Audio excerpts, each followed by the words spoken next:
Hi, I'm Gia Giminaro, park naturalist with the Cincinnati Park Board. And today, part of our Fall Wild Edibles series, we're going to talk about edible mushrooms, specifically the foolproof 4 wild edibles.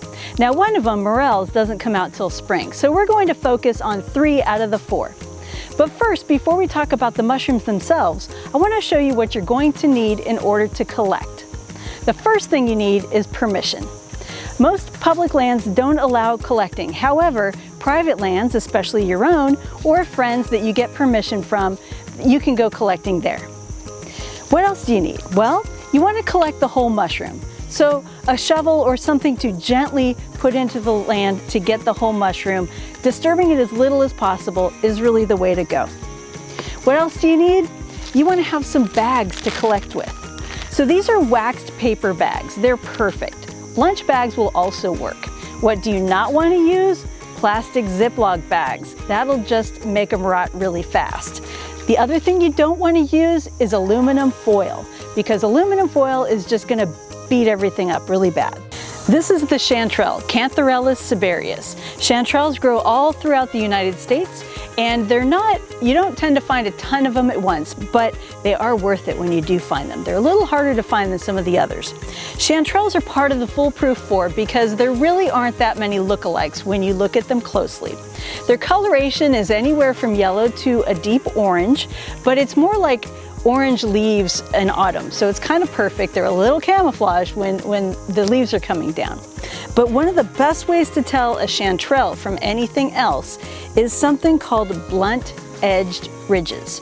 So the blunt-edged ridges are not your typical looking gills. What you're looking at is a ridge that goes from the underside of the cap all the way down and starts going down the stem or the stipe of the mushroom. And that looks just like this. This one is called chicken of the woods. The scientific name for this one is Laetiporus sulphureus. But the coolest thing is this is so prevalent in the Cincinnati area that there's a species called Laetiporus cincinnatus. Now, chicken of the woods is called chicken of the woods because they say it tastes like chicken. So I'll let you be the judge of that. It does have a pretty substantial texture to it, and it tastes pretty good. But again, I'll let you decide if it tastes like chicken. Now, how do you identify chicken of the woods? Well, it likes to grow on either a fresh stump, so a freshly dead tree, or a tree that's still alive. And it is a shelf fungus, so it'll grow in a shelf pattern. And oftentimes, the bottom part of the shelf is more faded and the top part of the shelves are more bright.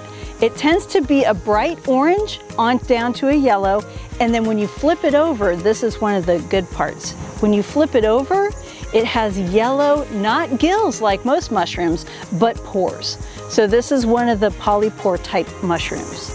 This one is a giant puffball, Calvaceae. So this one looks like a soccer ball or a softball, maybe in your front yard. It likes to grow in grassy open areas, but this is actually a small one. Sometimes it'll look like somebody left a soccer ball out in your yard. Sometimes they're even bigger. I read about somebody finding a 25-pounder. That's a whole lot of mushroom.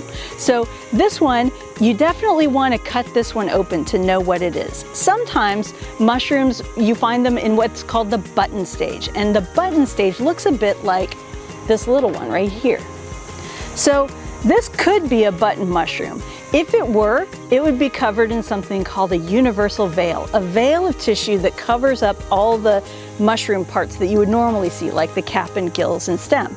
So in order to make sure this is really a puffball and not just a young mushroom, you got to cut it open. So you want to cut this in half and see what's inside. Now, when you open it up, it should be pure white on the inside. That's how you know it's fresh. So there's no discoloration, and even more importantly, there's nothing in here that would suggest that it's just a young mushroom. You're not seeing any stipe or stem, you're not seeing any baby cap, you're not seeing any gills. So this is definitely a giant puffball. It's just not very giant, this particular one. So now that we've gone and collected all these wonderful mushrooms, we're going to cut some up and slice them up and then try them out. So I've got our puffballs that we collected earlier today, and we're gonna saute these up. First thing you wanna do is use your fat of choice. It can be olive oil, it can be butter. Everything goes well with butter. So we're going to use that today. And take some butter, put it in the pan, and let it heat up. Then I'm going to slice up these puffballs.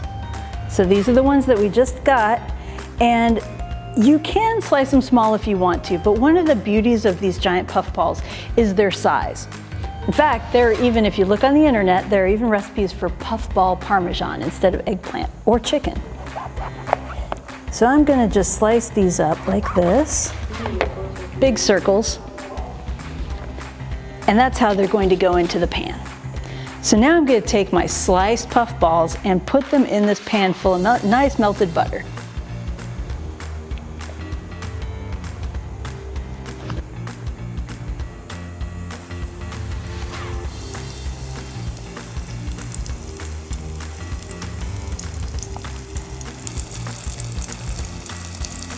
Since we have them, let's toss these chanterelles in there too. Chanterelles are really my favorite wild edible mushroom.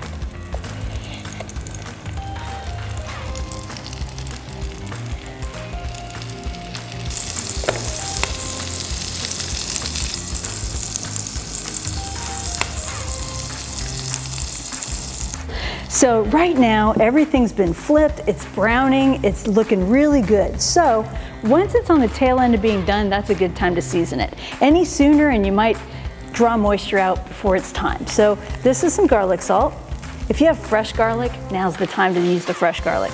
If you had done onions, you might have wanted to put the onions in a little sooner. We also have a little minced onion here. I'll pop this in there. Just a little bit. If you have some green herbs that you like, use your favorite herbs, whatever it is that you like.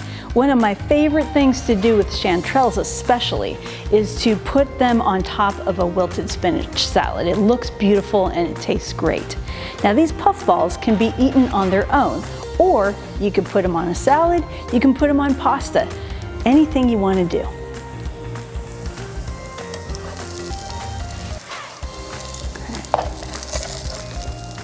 Thank you for doing this with us and talking about fall wild edibles. Now make sure that you know what you have before you eat it. Never eat a wild mushroom raw. Sometimes they have chemicals that cook out. And start off by eating just a little bit. Make sure that you don't have some sort of reaction to it yourself. And once you know what you have and you've cooked it and it looks delicious, go ahead and eat it. Thank you, and we'll see you next time.